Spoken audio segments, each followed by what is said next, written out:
все перекрито, кажуть, що десь горіла хата. Зараз ми розберемося.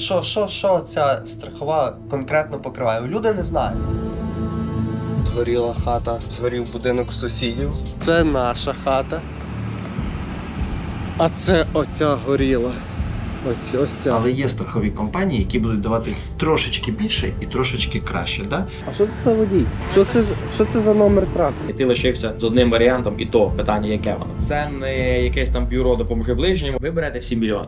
Чому на мільйон? Тому що вас, якщо будуть судити, вас судять на мільйон, як мінімум.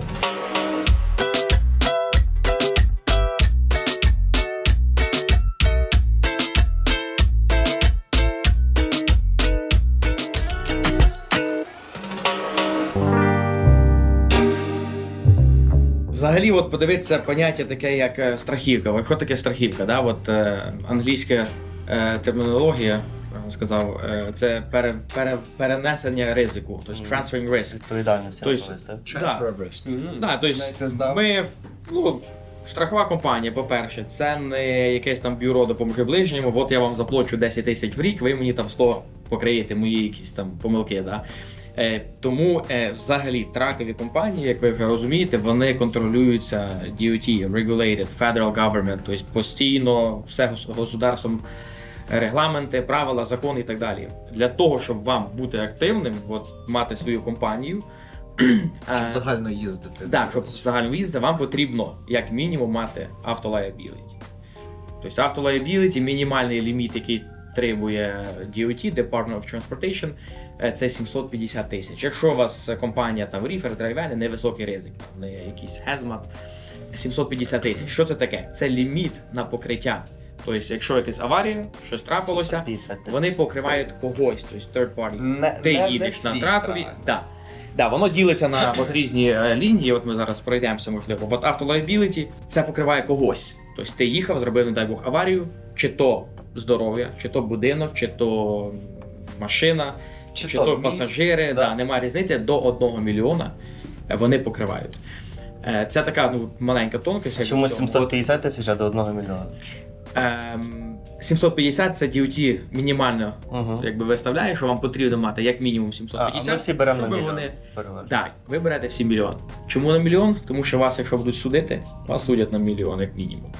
Ну це так, як воно є, по життєвому. Тобто маленька аварія, да, водій каже, там дзвонить, каже нам, я там чуть-чуть зачепив якусь бабку, да, там бампер поцарапав. А бабка знаходить класного адвоката. І це потенційно клейм на $1 мільйон для тракової компанії, для ваших глядачів, я думаю, це прям цікаво було б зробити окремі, напевно, кейс, відео, можливо. Напишіть, що вам цікаво. Якщо цікаво, ми можемо дуже круті, цікаві приклади. У вас є реальні кейси, правильно? 100%. У нас їх вистачає. Краще б їх не було, да? Можемо фотографії вам показати, да, я думаю, підпіти. Я що додам до автолайабіліті, часто придбають клієнти автолайабіліті, вони бачать там чи то 750 тисяч мінімальні, чи той мільйон, який в індустрії став стандартом, тому що брокера його хочуть, і в принципі краще мати мільйон, всі орієнтуються на мільйон. І оцей мільйон, важливо розуміти, напевно, що він ніколи тракіста не покриває. Його медицинський білий він не покриває. Є багато клієнтів, які думають, що це для всіх і для всього, і це для мене, якщо я там пошкодюсь, то мені там будуть виплачувати сотні. Ні. Це мільйон лише для когось, хто постраждав від твоїх дій, від твого negligence. Тобто заїхав в хату покриють, заїхав в машину покриють, міст там... Вдарив спереді машину... Відповідальність, як liability, відповідальність. Тобто ти несеш відповідальність за того, що окружає тебе. Тому їх всіх воно покриває. Тобто трак не покриє. Груз не покриє. Груз не покриє. Це liability. То він не покриє. You're liable for something. Ти відповідальний за щось, тому це і є liability, так. Більше того, от маленька ремарка, це те, що от 1 мільйон, це така красива цифра, це всі брокера, вони всі хочуть бачити, що в тебе як мінімум мільйон. Ну якщо, не дай Бог, якась аварія, і там fatality, смерть людини, то мільйон це максимум, скільки ваша компанія покриє. А наскільки засудять от, вашу траку Далі компанію, це вже йде out of pocket. то це в залежності, що в тебе є. Тобто адвокат дивиться, в нього там 100 Компанії, траків, так, значить він може трейлери, заплатити все 5. заберемо. Все заберуть, так. Для нас, я теж добавлю тут, сорі, що от для багатьох клієнтів їм здається, що мільйон це багато. Вау, Ага, мільйон доларів, ну прям, коротше, вау, да. І, напевно, колись мені 6 років назад Теж думав, що мільйон це да. багато. Зараз з нашої сторони ми дивимося на мільйон як на дуже маленький. Типа це мінімум, який може бути. Це да. мінімум, да, як от на персональне авто, там є в Штатах стандарти там 25 тисяч мінімально. Так, ну, Це так скажімо, дуже скромний мінімум. Скажімо, Да. тракіст, який везе пару дорогих машин, це $1 мільйон. Так. Коротше, робимо інтерв'ю вже. Познайомився, це Максим, це Павло. Я себе теж не чую. Всім привіт, мене звати Денис і ви на каналі Loading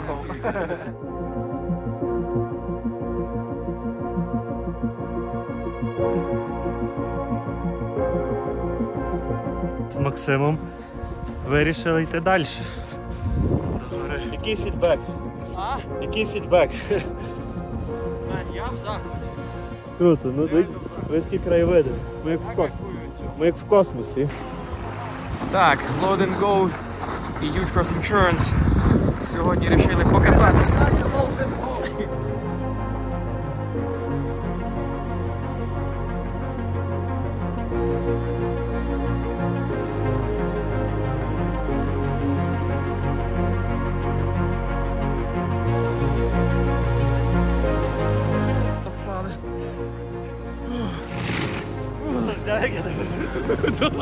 Я засняв.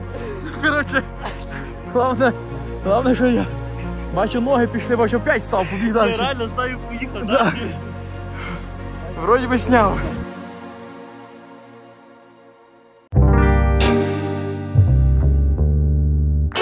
Карго. Я думаю, друга наступна річ для того, щоб вам бути в бізнесі, це покриття на груз. Карго. Те, що ви перевозите, карго. Да. Карго це така того специфічне взагалі покриття. Тут дуже багато можна за це говорити. Тут дуже багато різних тонкостей, що покривається, що ні. Но якщо поверху пройтися, в кожного є ліміт. Я вожу там сухі продукти, драйвени чи морожені, 100 тисяч. Ну, да, так сказати, ну там років 5 назад 100 тисяч це було нормально. Зараз вже треба потрошки піднімати, вже 150 як мінімум треба виставляти, тому що ми бачимо реклейми, бачимо реклейми там 110, 120. Лас там, Total Loss, а в тебе 100 тисяч покриття і ти 20 тисяч з кармана платиш. А чому платиш з карману, якщо брокер, це брокера вина? Що він тобі дав 120-тисячний груз, а в тебе в контракті 100 тисяч? Ну, це вже головна боль буде Це доказати. будуть, можливо, і суди і так далі. Так, це вже доказати, хто винуватий, хто ні. Це вже потім буде розбиратися. А то, що його не вистачає, той продукт, який колись був, він оцінювався там на определену суму. Зараз воно все виросло. Окей. Карго покриття це от liability, там все просто тут великих змін немає. Якщо я одну пораду дам за auto liability, завжди питайте, чи є pollution. Дбайте про те, щоб був pollution included within the auto liability. Забруднення. Да. Тому що якщо ви розбили з вашого траку Баку, Бензин, солярка. масло, бензин, ще якась там речовина, і приїжджає класна така добра компанія, Яка це там все щось чистить? підчистила. Трошки землю зрізали. І виставляє там 50 тисяч біл, це Ага. нормальні речі в нашій індустрії. Ну якщо ви придбали якусь дуже дешеву Мали таку страхівку, ситуацію. маловідому, і ви радієте, то просто будьте обережними і питайте завжди За що агента. Да. За карго, оце той кусок, напевно, якому ми приділяємо найбільше уваги. Тому що тут дуже багато нюансів і кастомізацій. В залежності від того фрейту, напевно, в якійсь мірі теж який воз. Наприклад, Давайте- якщо можете запитати. Ні, давай може не будемо тако, типу, всередину вглублятись, то звичайно, але давайте Давай. хоч розберемо такий мінімум, знаєш, от їде трак, має Ми груз в зрозуміли, трейлері. liability треба. Ні, от має груз в трейлері, аварія, трейлер розбивається. Що карго покриває? Карго покриває той трейлер, якийсь товінг, щось. Що ця страхова конкретно покриває? Люди не знають. Реально не знають. Карго це є груз перший. Перше, що груз. Перше це покриває груз. Груз і все. карго. Да. Тобто трейлер нічого не Ні. покриває. Там в них може бути в деяких компаніях, можуть там товінь покрити до определеного цифри. Перегрузку якусь може щось таке. Да. Рестакінг фі. Скільки от є там 10 тисяч ліміт, які Зазвичай до 10 тисяч може бути на клінап, якщо вантаж розсипався, це сабліміт, тобто 100 тисяч на самий фрейт, якщо він демедж. 10 тисяч, наприклад, на клінап. Можуть бути ще додаткові 5 тисяч на там reloading and loading, якщо там груз треба десь з цього треба витягнути демеджного, переставити кудись в інший і завести все ж таки шиперу, якщо він ще там в нормальному стані. Тобто є якісь сабліміти, їх насправді дуже багато, тут прям можна теж розбирати. Ти теж складаєш собі це, як машину собі складаєш, знаєте, свій ексtra. Чим більше функцій, тим дорожче виходить. Тут не всі страхові компанії будуть тобі давати такі варіанти кастомізації. Зазвичай це тільки великі компанії, які принаймні 30 плюс траків. Ми маємо унікальний деякий маркет, де ми взагалі можемо зробити, що ми придумаємо. Там питання буде ціни. Але якщо потрібно, ми це зробимо. Там дуже унікальні умови. На менших компаніях все більш стандартно, але є страхові компанії, які будуть давати трошечки більше і трошечки краще. Да? От давайте, приклад я лише цей наведу і закінчу. За ріфер. Да? Є ріфер брейкдаун. Да? Що це таке? Якщо ти займаєшся рефрижераторними перевезеннями, ти хочеш підписатися з брокером, возити там м'ясо, овочі і так далі, тобі обов'язково потрібно мати reefer breakdown. Це окреме покриття, яке йде також на 100 тисяч у разі, якщо вантаж пошкодився в зв'язку з тим, що ріферний юнит перестав працювати. Перестав працювати, так. Не охолоджує або там не гріє. Гарний приклад. Самі страхові компанії мають інколи дуже багато класів, нюансів і вимог навіть до цього покриття. Наприклад, якщо вони дивляться, що ти не робив мейнтенс правильно, якщо вони дивляться, що взагалі мейнтенс рекордів немає, вони можуть зробити, можуть зробити відмову навіть. Тобто ти радієш, що в тебе є це покриття, але ти не знаєш, що є ще додаткові умови, які мають бути на місці, щоб це працювало. Прийде, подивиться? Так. Або, наприклад, якщо от є компанії, якщо там фюла не було, тобто він перестав працювати із-за фюлу. Тобто це відповідальність твоя, ти мав подивитися, щоб там буде фюл. Може бути ексклюжен на це. Це driver error, тобто просто помилка в водія. Окремо є покриття з reefer breakdown, яке йде driver error. На жаль, не всі компанії готові пропонувати, і, на жаль, інколи неможливо його поставити. Можна я чуть переб'ю і задам питання. Як ви зі своєї сторони дивитесь, хто в цьому випадку винуватий? Тракова компанія, водій, страхова компанія? Хто дійсно винуватий, коли фюл закінчився? Тракова компанія. Фактично, я думаю, що по логіці, коли ми говоримо тракова компанія, це, напевно, в першій мірі водій. Але якщо це овнер-оператор, багато овнер-операторів в Америці. Тут, бачите, тут вже ми заходимо в таку тонку лінію, де відповідальність тракової компанії буде дані якісь там з водієм, як часто ти його об'ясняєш, тому що в кінці що водій зробить? Я уволився, вас клеїв на 100 тисяч, пішов далі. 2000, може, якісь там утримали. Такі собі новини. Вчора згоріла хата, згорів будинок сусідів. Дуже неприємна ситуація. Ух ти, вже навіть забили дошками. Це вчора вночі. Марта вислала ось таку фотографію.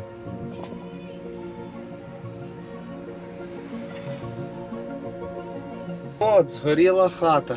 Як думаєте, що тим людям буде?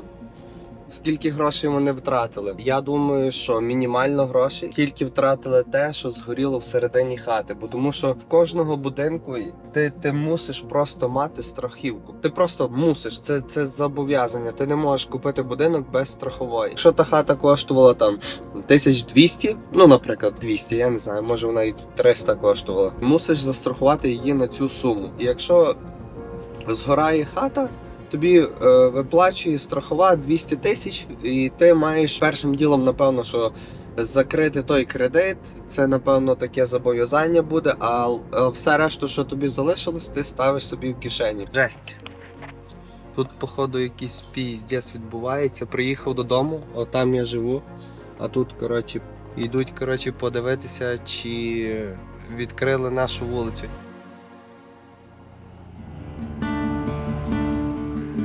Скажіть ще про deductible, до речі, тому що не кожна, я знаю, що liability, там вроді deductible немає, правильно? Там Деякі компанії виставляють, але це не такі компанії, це там risk retention групи, там компанії з поганим рейтингом. В основному нормальні, адекватні компанії, там немає.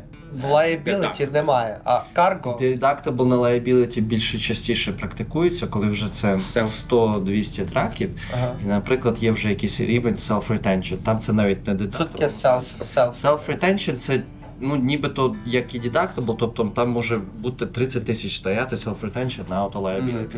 Це означає, всі liability клейми до 30 тисяч ви криєте з кармана.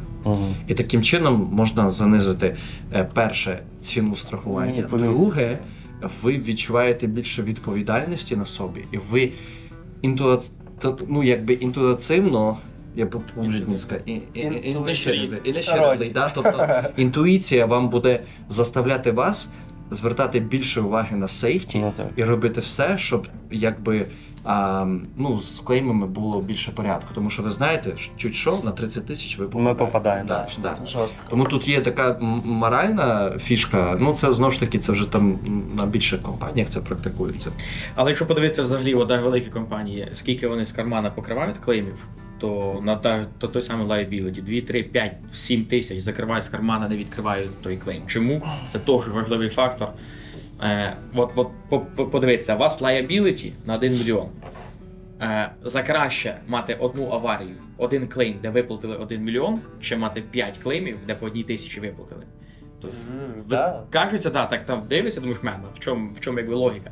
Логіка в тому, що кожен із цих клеймів потенціально міг бути мільйоном. То щось було, якихось 5 зальотів, які могли бути, а можливо і можуть, і ще будуть. Через 2 роки адвокат... Вони вже на кількість дивляться, правильно?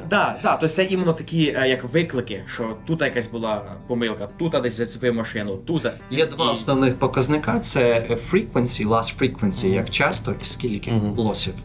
А є також loss ratio.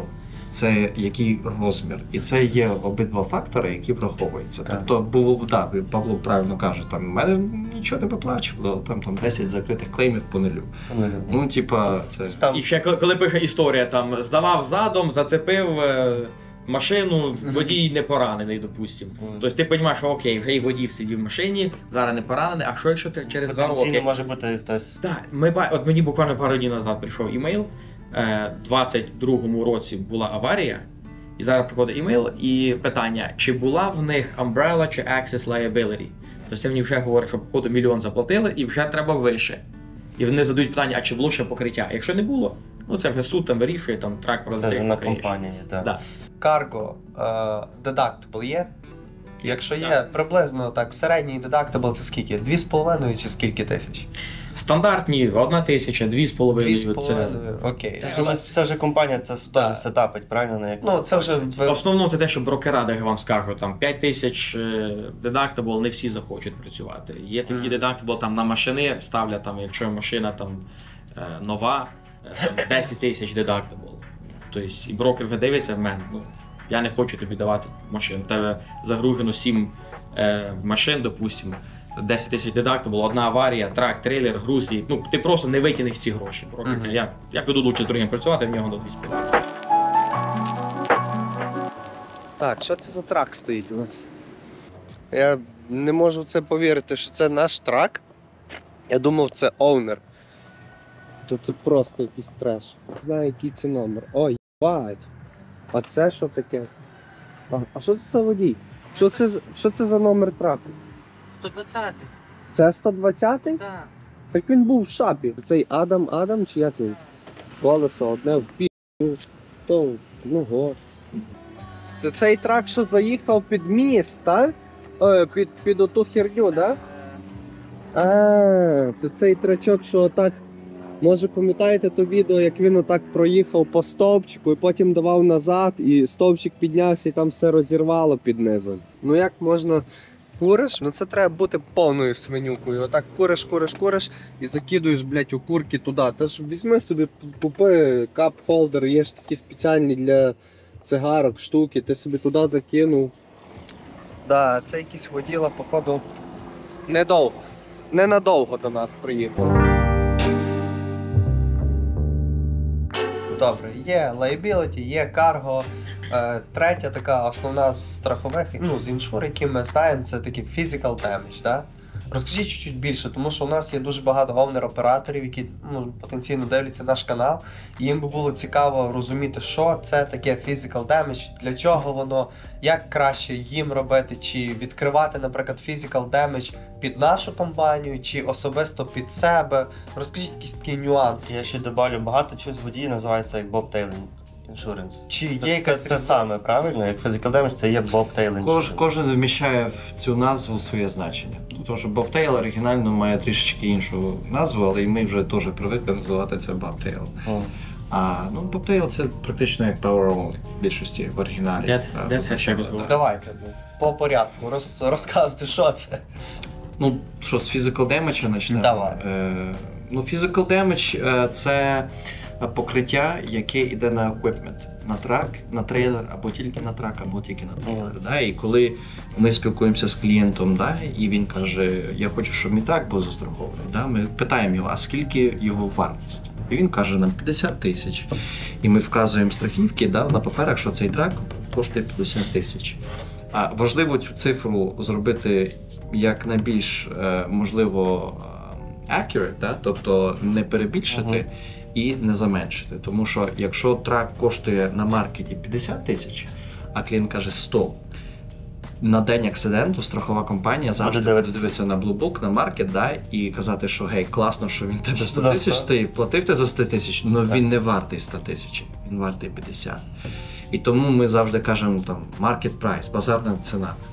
І от 50 тисяч поставили, це значить, що якщо трак попав в аварію, розбився, затопило, град побив, дерево впало, до 50 тисяч або вони ремонтують, або вони вам виписують чек і Забирають. Але якщо ми винні банку, бо ми в кредит взяли 100 тисяч, а його заручна ціна 50 тисяч, є для цього gap insurance, правильно?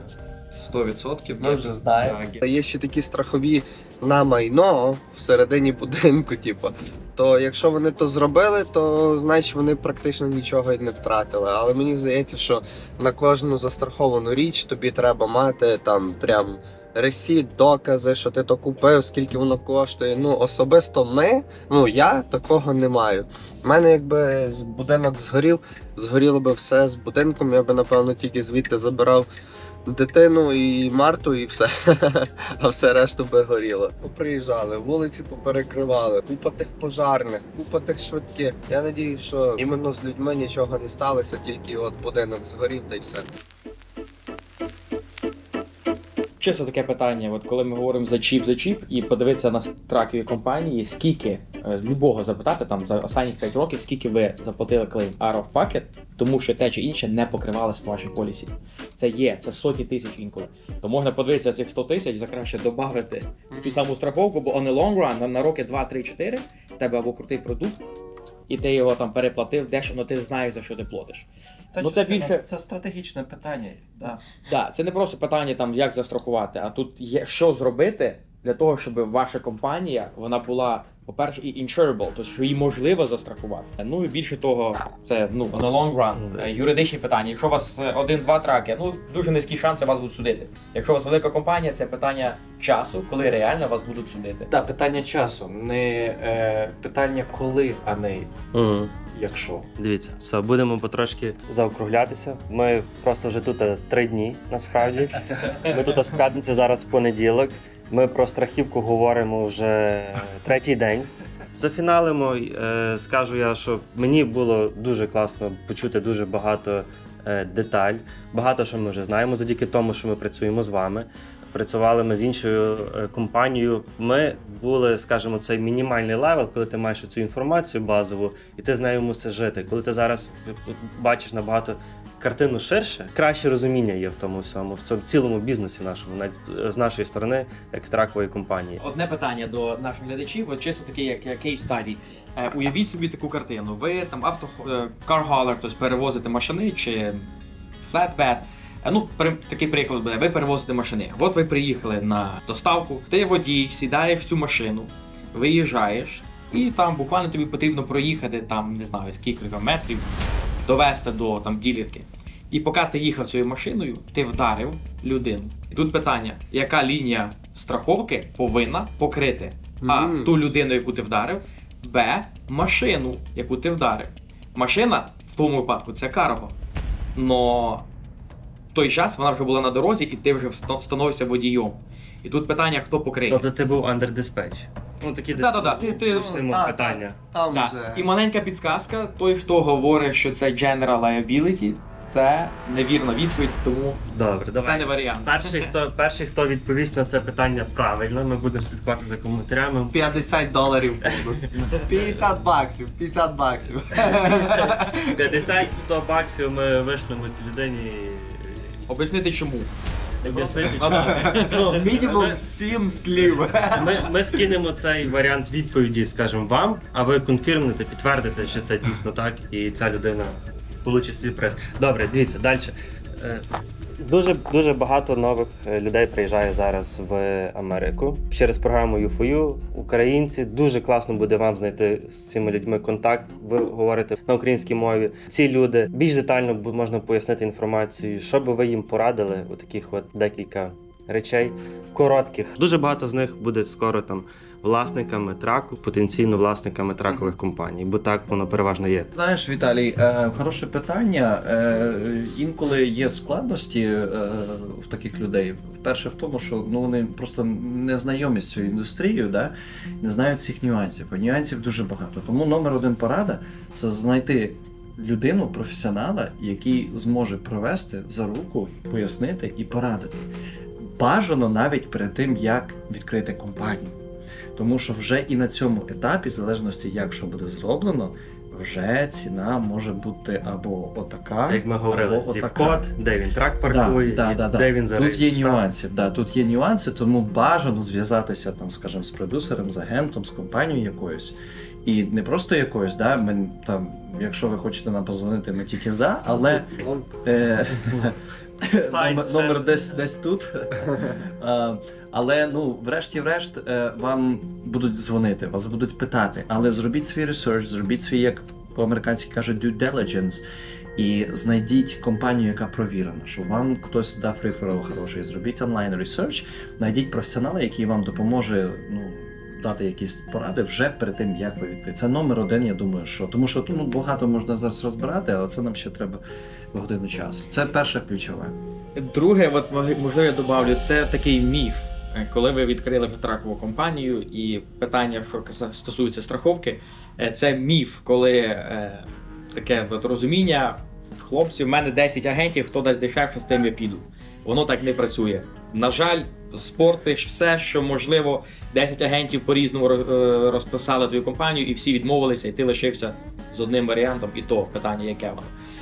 Тому, опять же, знайти партнера, людину, якій ти можеш довіряти, не тільки страховки.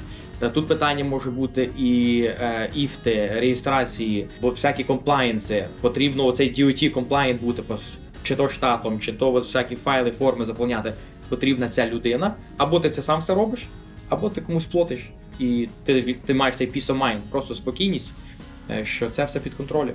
Абсолютно всім. Страхова компанія. Дякую, хлопці. Давайте я вам ще скажу. Ми з хлопцями вже працюємо більше півроку, і я зрозумів, що за цих півроку я дізнався інформації більше, ніж з попереднім агентом за цілих 3 роки. Хлопці, глядачі, Ви на каналі Load and Go. ми дійсно хочемо сказати і вам подяку, тому що для нас такі клієнти, які слухають, які розуміють, прислухаються, це теж такі преміальні, класні клієнти. Тому ми завжди excited мати таких клієнтів, тому і вам також 100% подяка. Якщо там у когось є більше питань, щось ми не обговорили, щось нам не забули запитатись, пишіть.